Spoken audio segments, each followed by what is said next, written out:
सतगुर दी नगरी चों मैनू महक फुलां दी आवे।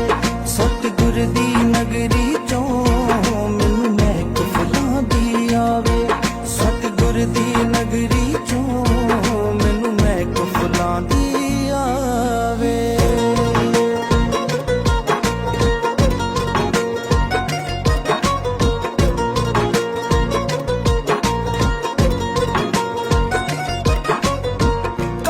शहर बनारस दे विच जिथे मेरा सतगुर वसदा।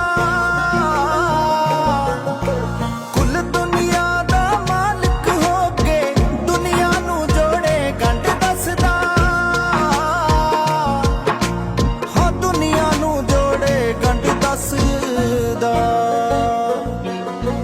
जिसनू सतगुर आप बुलावे ओही दर्शन पावे।